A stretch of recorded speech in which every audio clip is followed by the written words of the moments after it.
Hey, it's Chris King, and welcome back to the Yoga Business Revolution. Now, on this event, we're empowering you with the business and marketing skills that you need to serve tons of people and make a great living at the same time so you can feel fulfilled and support it in your life.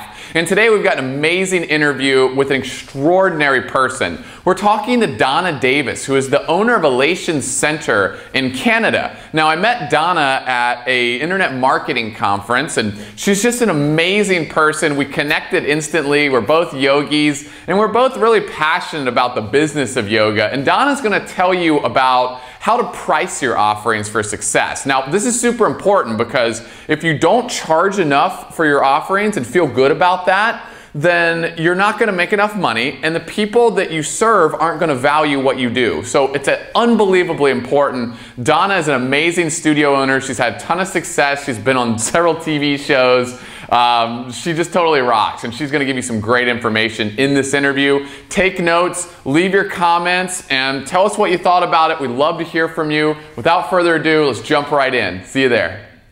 Hey, Donna, welcome to the call. Hi. Thanks for having me. And we're up here in Canada, right? Yeah. It's not that far away. It's far away from you, I guess. Yeah, a little bit. Thank God for the miracle of the internet and technology. Exactly. I love it. I love it. I love it. Thanks for having me. This is wonderful. Yeah, well, thank you for being here. You know, we really appreciate you taking the time out of your life to do this for us. I know you're busy working your charity thing this morning, and you're running your studio, and you have TV shows, so thank you for taking some time to share this with us. Happy to be here. Wonderful. Wonderful. Happy to share. Happy to help other studios thrive. That's what we're all about. Cool. So, Donna, tell us a little bit about how you got started in the yoga business with your studio and all the cool stuff you do. Okay. I probably started about 12, 14 years ago at least. I was actually reminded about that by one of the new teachers I just hired, actually. She came to her very, very first yoga class. This is such a full circle moment, right? So her very first yoga class she took was with me. And I used to rent, I'm going to say about 12 at least, maybe 14 years ago, a little tiny room in a retirement home, their meeting room, which we had to pull all the chairs out of the meeting room, all the whatever they had in that meeting room. Every night we'd go in, we'd pull the chairs out. I rented it for $15. Okay, that was it for the night. Okay, that's a great story. Yeah, and then so she showed up with her mom, and I taught Ashtanga classes back in the day when it was just starting, you know, in Ottawa anyways, the big vibe of Ashtanga. So I would have 15, 20 people in this room jammed in, and she was there. Her very first class, now 10, 14 years later, whatever it is, she came to interview yesterday, and she realized that I was her first teacher ever. So that was back. So I started that long ago with a passion for sharing my knowledge of yoga. And I had a whole bunch of runners I was coaching, women to run their first 5K, 10K, marathon, whatever it was. And we'd have 60 people in these classes. And I noticed they were starting to get injured. And some muscular imbalances, core strength was lacking. So I thought, well, they all need yoga. So I had this great built-in group. So we rented the retirement home room and brought them in and started teaching yoga 4 nights a week in a little community just about a half hour away from me. And it just built from there. So this was actually, this will date it, but right when the internet was starting, right when email addresses were getting big. So I started making a list right back then, an email list. Wow. My list and built my list from that very first time. And I was lucky enough to hook on with someone who was doing, who was a founder of an email marketing company. So like Constant Contact, but I can't remember what it was called back then. And I was a tester for them. So I got to start building a list right when this technology was starting. Wow. Yeah, I was very lucky to get it. You know, luck, whatever. I was in the right place, right time. I took advantage of it and started building a list of all these runners and all these yogis. And I just kept building it and building it. And then I moved into a great little cute neighborhood in Ottawa, and I hooked up with Lululemon. And I thought, okay, they're down the street from me. They're yoga, I'm running, let's hook up. So one of my things I do is I hook up with anchors in the community so we can support each other. Good. Your presence bigger, and it just went from there. So I started building and building, and then eventually started teaching a class at 5:45 in the morning. This is one of my most popular classes called Powerful Woman Yoga Boot Camp. And I started teaching. Yeah, sounds pretty cool. Yeah, like, I would go to that. In the morning, here comes my pricing strategy. I charged more than anybody was charging yoga in the city at the time. And my husband said, okay, 5:45, and you're charging too much money, no one's going to come. There was a lineup at the door, right? So we had 35 people in it. I had people begging to come. So that's been 8 years I've been doing that. And the first few years it was so packed, I thought I need my own studio now. I had a following. So, you know, Universe provided, and there's a studio. We're in a space right now in my studio, which is right around the corner from my house. So it's built over 14 years. I didn't start by starting a studio. I started by renting a space for $14 or $15 a night. And then subleased somebody else's space. Now I have my own space. So, and I started building a list 14 years ago. Wow, I'm so glad you told that story, because, you know, a lot of people see someone like you and the success you've had and think, oh, she's always had that, or she just got that studio right off the bat. But those stories of, you know, us starting in these little rooms where, like you said, you move the chairs out. I mean, we all start somewhere. Exactly, and we're in a retirement home, okay? So then we'll be in Shavasana, and they start playing bingo out in the foyer. So we're in Shavasana B5. So, you know, we've built over time.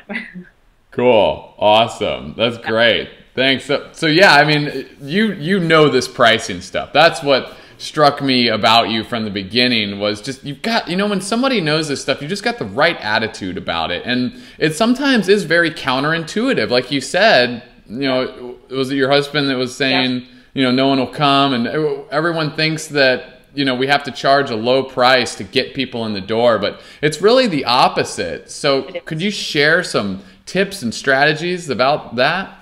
What I did is, when I started to think about, okay, how am I going to price? It was my first really success. Well, all my yoga classes up to about a year or two ago when I started a drop-in studio, but all my yoga classes were pre-registered. So, and not a lot of studios were doing that. So instead of looking at doing my market research and seeing what other studios were putting their price at, I actually looked at things like boot camps. What were other boot camps pricing at? What were other higher end products pricing at? So I didn't have to compete in the yoga market, because I found the yoga pricing strategy for big studios or community centers, the prices were so low. And I thought, well, first of all, I'm worth more than that. And I can't, you know, I'm not going to make enough money to pay even my mortgage if I do that pricing strategy. So let's kind of not be in that market. I tried to not market myself as just a yoga studio or as just a yoga teacher, more of a whole lifestyle coach. So people were coming then to our programs to change a bigger part of their life, to have a program they were joining, as opposed to just coming to a yoga class once a week. So I offered value add then. So I'm going to charge more, but you get 2 emails a week from me with tips and coaching and recipes and videos. So really a membership program. Before this became a really big thing to do, I started doing this 8 or 9 years ago. You know what happens when you do that is you build community, and then people never leave you. And I keep everybody on an email list. Even if they stop coming, I stay in contact. So that, you know, you'll get people then now joining. Hey, I took your class 10 years ago. You still stay in contact with me. They come back. So one of the strategies was to think outside the box. Yes, I'm teaching yoga, but what are other markets that I can kind of align myself with that are maybe higher end, or that people perceive as higher end? Or what market can I create for myself so I don't compete at all? So this yoga boot camp in Ottawa wasn't in existence 10 years ago. So I was the first one in Ottawa to do that. Doing it at 5:45 in the morning, no one's going to compete with me at 5:45. That's a good point, right? It's true. And I figured that's when women have time. Busy women have no time to go at night. They finish work, they got to go home and take care of the kids, or they have a lot of the women in my programs are very high achieving women. They, besides working all day and having children, they're also on a lot of boards, their board of directors, they do a lot of charity work, and they're busy at night, so they can't come in the evening. So 5:45 in the morning they can come. So, you know, that differentiated me as well. So I tried to find ways that set us apart so I could charge my own price. And I didn't have to compete. They weren't going to go in the market and compare me to someone else to come. I was a standalone product that gave outstanding value. So those are, if that helps, I tried to not put myself in a market with anybody else. Tried to create something, a whole new market. Wow, there are a bunch of gems in that. That was impressive. Right, you differentiated yourself. You said, how can I, and you know, I love that piece about how you added more value than anyone else could imagine. Right? And isn't that just a way to feel good about charging a higher price? Exactly. And I think you have to do that, because if you charge a higher price, then you think, well, I better give a lot. Like if they're paying a lot of money, $25, $26 in Ottawa, that was a lot, per class back then. And I thought, okay, I'm really going to give what I can. And actually we had 4-week sessions. At the end of every 4-week session, for every day of that week, I'd bring in baking, right? So I'd make vegan cookies, and I'd bring in, and anybody who stayed with me for 6 months, I'd buy them like a cookbook, and just, these ladies are my livelihood. Like, I really was grateful for them. So everybody who stuck with me for a long time, you'd see changes in their body and then their mindset. I was rewarding them, and I was bringing them, just like presents, to say thank you for staying with me. So nobody else was doing that, and I really wanted to take care of my clients. Yeah. Go that extra mile. Yeah, that's awesome. I was just reading this book the other day, and one of the main points was the only reason that we should ever even think about creating a business, which includes a yoga studio or even a yoga teacher having an offering. The only reason to do that is to serve someone else's desire better than anyone else has ever done before. That's right. That's the only way. That's the only way to succeed. That's it. Or else, if you don't do that, you're just like everybody else. Right. But then it's amazing, because business comes from this place of service. Exactly. That's so cool. Especially yoga. Yoga's about service. Of course, I want to.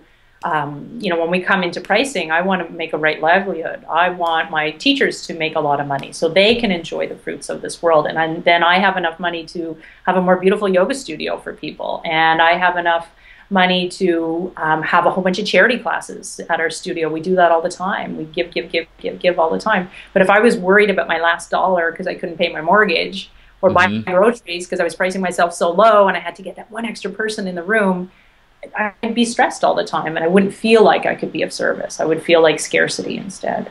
Right. Yeah, I'm so glad you said that, because I see that happen in the community too, where there's this place where you're stressed out about your bills, and you're awake all night thinking of how you're going to make the mortgage, or you're bummed because you can't get the organic produce at the store, you can't go to the farmer's market, and when you have that type of stress in your life, you're in survival mode, right? And when you're in survival mode, all you're focused on is your own needs and how to get your stuff met, right? How to put food on your table. And you can't take the time and care necessary to focus on your students and what's best for them. So I love what you're saying. Once you get past that point, right, then you can really focus on others, which is what we're trying to do anyway.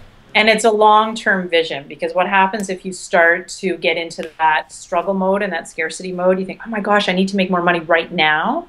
Then we're going to, this will segue into what the pricing strategy is. So as soon as you do that, then you start putting things on sale because you want money now, right? So I'm going to put my 10 class pass 50% off. Okay, so that brings in a whole ton of cash right now. But you don't realize that a lot of people will extend that 10 class pass for quite a few months. So every time that person comes to class, you're actually losing money.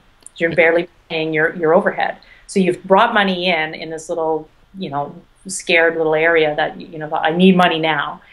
But it's not going to serve you down the road. You're actually losing money down the road. So to have abundance thinking, you have to think long term. What is it that I'm offering? What are products I can create that are amazing and give abundance to my students as well as me? Price them accordingly so you don't get into that scarcity mode of not, and then putting things on sale. You think it's going to serve you well, but it only serves you well for that 3 weeks. When your next visa bill comes, that's all that does. It doesn't serve you or anybody down the road. Yeah, I really like what you're saying about strategy and thinking long term.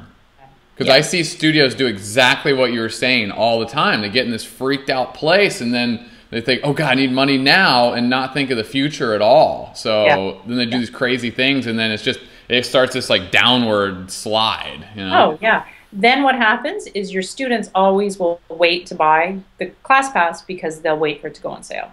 Oh yeah, that's true. Good point. They always want, okay, when is the next sale? When is the next sale? And now we tell people, well, our prices don't go on sale, but we have free weeks of yoga every 3 months. We have community classes every week. Right now we're going to have 3 let me see, between now and Christmas, 2 weeks of free yoga boot camp in the morning. We have a whole bunch of charity classes going on for the food bank, et cetera, et cetera. So we don't put things on sale, but we offer them a lot of value add that they can come in. So when the studio really isn't going to be busy and I take a break from teaching, early morning classes, I just come in 2 mornings a week and offer them for free, and anybody can come. And you know what happens? We end up getting more business. And the people who love us are really happy that they can come for free. So you don't have to compete on price. There are other ways to do it. Yeah. What about, I bet you could share some insight on this. And, you know, I've noticed you tend to attract different types of people based on what your price is, right? If you have a higher price, you tend to get people that want to be there more. Exactly. And the opposite with the low price, you get bargain hunters and people don't really value it. Have you experienced that too?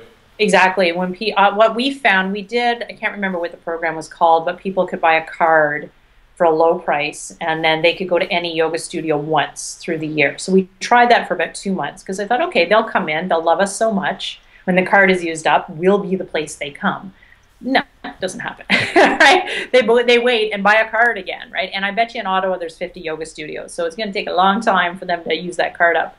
No one ever came back. They wanted a free class, and that's fine. You may be at that budget in your life that the free yoga is the only way you can afford it, and that's fine. But they would also be the clients, and I'm really generalizing, but would come in because we only ever saw them once. They would be more disruptive. They would chat with their, young girls would come and chat in the back corner with each other. It's a different vibe, and that's again, no judgment. That's fine if that's where they're at. It's not the vibe of our studio. So by what I found by charging higher prices, we're attracting a clientele who knows they're getting value for their price and outstanding service for their price. And they are not going to come in after they've just put down $600 or something and say, can I get $5 off? They're not going to, right? You're not going to go to a high-end clothing store or go buy a Mercedes and ask for a deal in general. You're paying a price that's valid for that product. So we really never get people. We get people giving us blank checks and just say, fill it out. I want to come for 6 months. Great. Yeah. Yeah. We find that works for us. And once we've decided to charge higher prices, we actually put all our prices up by 15% a couple months ago. Didn't lose anybody. Didn't even talk about it. Just changed the prices. And I think the client expects a bit more, and we're happy to give more. And it really upped our level of service that we provide for people. It brought us to a higher level as a studio as a whole. Right, wonderful. Yeah, just by having those prices, it's kind of like, like you were saying before, you just say, I got to really take care of this person. They're paying premium value for this. I've got to serve them. Whereas if it's a lower price, you're like, oh, I got to get in there. All right, I'm only making $20 on this private. It's just a mess. Yeah. And we don't pick about things. If someone's bought a monthly pass for whatever, or for example, or one of our premium passes, and they say, I've got stuff going on, I need to put my pass on hold for a month. We don't charge them. We just say, sure, whatever you need. If they say they've hurt themselves or they have an issue with their daughter and they can't come for a while, can they put their pass on hold? Of course. Yeah. Of course. We're here to help them. We're not going to pick about, no, you pay, you've got to come and you've got to use it all up. We just try to help our clients out the best we can. So, and we get clients who appreciate that. Yeah. And I also I want to point something out too to everybody listening, that you're not in a small area where you're the only studio in town, right? You're in a very competitive market. I mean, it's not like there's no one else down the street, right? And you still are able to keep your prices up. We're kind of like, I would imagine we're like this little northern we're like California, but condensed into an area, our city has less than 1 million people really in the core where we're competing against. In my little neighborhood, I have 6 yoga studios I could walk to, right? So just easy. And that's crazy. And then there's about 60 studios at least. Wow. Isn't that crazy? Whether they're community centers or someone offering 10 classes a week, or somebody offering, we've got 35 classes a week, or we have a studio down the road that offers 100 classes a week. Pure Yoga is down the road doing hot yoga. It's moksha yoga. There's 3 of them around us. So we're in a very competitive market, and we thought, well, we can't compete on price because that's crazy. So let's take that value. They take that out of the equation, and what else can we do? So Yeah. And we're thriving. So it's wonderful. Yeah. So you're rocking it out, obviously. What are some action steps and strategies that the listeners could start using right away to start raising their prices, add value, and feel really good about it? Yeah. Okay. I wrote some down. Oh, great. I didn't want to nuggets. Okay. One of the, and we touched on this is well, maybe we didn't, but don't dilute your market or don't dilute your offerings. So we're small. I only have one studio. It's like, we've got a 2,000 square foot space, but our studio space is only 1,000 square feet. So I don't have the benefit of having 3 studio spaces going, hot here, kids here, blah, blah, blah. We have one studio, and I can't then say, okay, we are a Vinyasa power yoga studio. Our clientele is generally women, late 30s to 70s. So we have some totally rock out women. Like in the morning, one woman who's 71 now, comes every morning at 5:45. This is power yoga, full chaturanga, full up dog, down dog, jump through. Crazy, right? So this is the market though. Women who 35 and up to 70, who want to stay very fit, want to stay active, and they have the money to pay for it, right? And they put themselves first. So that's our market. We're not into restorative yoga necessarily. We're not into gentle yin yoga. We are not into whatever, anything calm and restorative, because they just want to show up and go, right? So we've niched our market down. We know who it is. We just offer Vinyasa yoga. We tried to offer all different things, and it didn't work. Like no one would come, right? So it's not what they expected from us, so they don't want to come. They complained, right? So if it's for everyone, it's for no one. And we tried hot yoga. Okay, well, the women who come to our studio, they're going through menopause. They said, I don't want hot yoga. Yeah. Hotter. So okay, fine. So really define your market. That's the first thing to do. Then you don't have to start being everything to everybody and start to think that you need to compete on price. Okay, cool. So define your market is number one. I think you and I talked about this. Niche it down. Right. Don't be afraid to niche it down and really define yourself. That's I can't emphasize that enough. And I have written down that we have courageous middle-aged women. That's who come to our studio. Right? Yeah, you know your clients. The other thing to think of then is what makes you unique. So there are other power yoga studios in the city. What makes us unique, right? We have this higher end, mostly women, of course, who come. The men who come are very unique. They're usually there with their wife, and we also have a studio that's very community based. So we do a lot of charity work. People who come love that. They're usually CEOs of their companies, and they get it, right? And they're on boards of directors, they get it.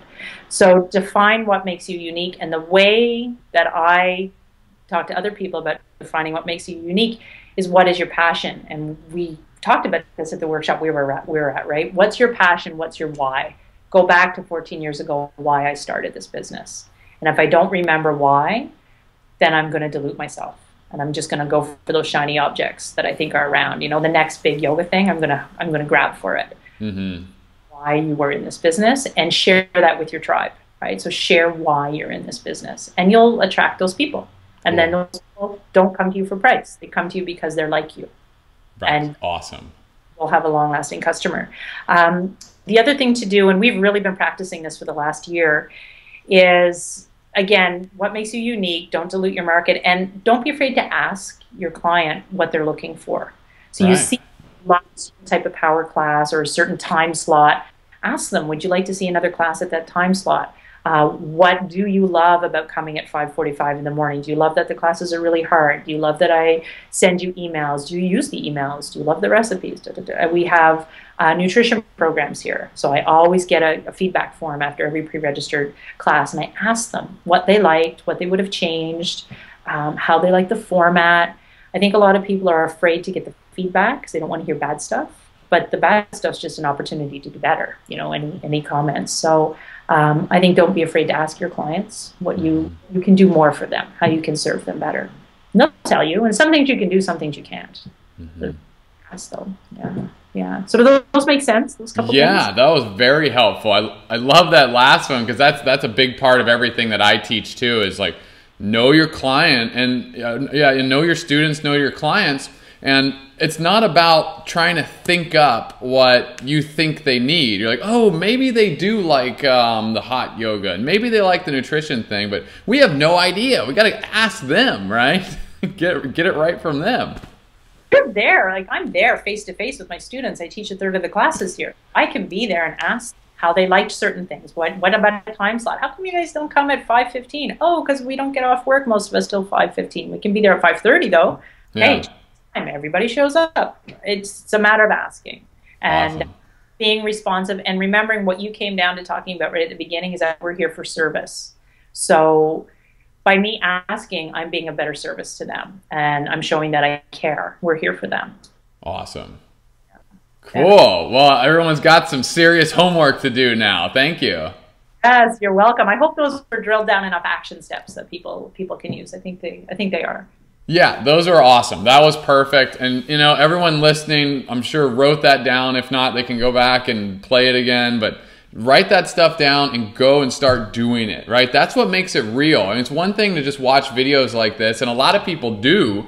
But the difference between that and people that really make things happen and change the world are the people that do stuff, right? I mean, I am so about action steps. Like, it's my whole thing. You've got to just do it. Jump in. It's not that big a deal, and have fun. You know, what people could do right now is write out what they're offering at their studio. Take steps to what they're offering at their studio. Write that out.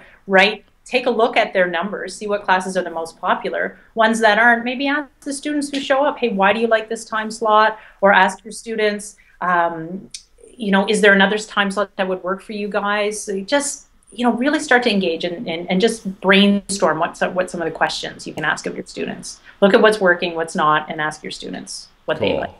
Yeah. Awesome. Yeah. Well, thank you, Donna. That was awesome. Welcome. Don't you have this awesome new cleanse program you're coming out with that's really, you know, more doable into today's world? You want to tell us about? Thank you for asking. I've been doing a cleanse. It's called the 12-Day Power Foods Cleanse or Pure Food Cleanse because it's plant-based, and we've been offering that for 8 years in person, and the feedback I've got is amazing. So we're launching it online, and that'll be launched online sometime in January. 12 days of vegan eating, clean foods, so gluten-free, which everybody is kind of on the gluten-free thing by now, right? And getting rid of inflammatory foods, coffee, alcohol, etc., but just for 12 days and see how it works. Yeah, so I can do that. There's like one weekend you can do that. The feedback you get after 1 week is outstanding. All our teacher trainers are doing it right now, and they just can't believe even how their practice has gotten better. Their minds are clearer, their skin is clearing up, bloating, anything you can think of. It's amazing. So, and it leads you to a sattvic diet, which yoga asks us to live as a sattvic lifestyle. So yes, that's coming online, and sometime January on donnadavis.ca. All right, that'll be the first place we're going to have it. Cool. Yeah, and for, you know, when you sign up, it's not up live yet, but when you do sign up there, we'll have an action sheet for you. So what are foods that you can add to your diet that create a more sattvic diet and create more energy in your diet and in your life. So that'll be just kind of a checklist with some recipes and where you can go for that. Yeah. So everybody listening, go over there and check that out. If just for the fact to see what Donna's doing and watch her put these action steps into place, because she didn't just make this stuff up. I mean, this is what she does in her business all the time. So go check it out, watch it, and I can't wait to check out the cleansing program myself too.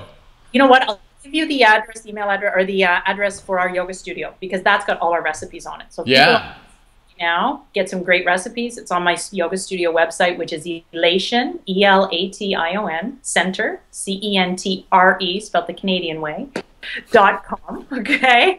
And there's a nutrition and recipe link, and just check on there. There's tons of recipes on there, so people can make changes right now going to those recipes.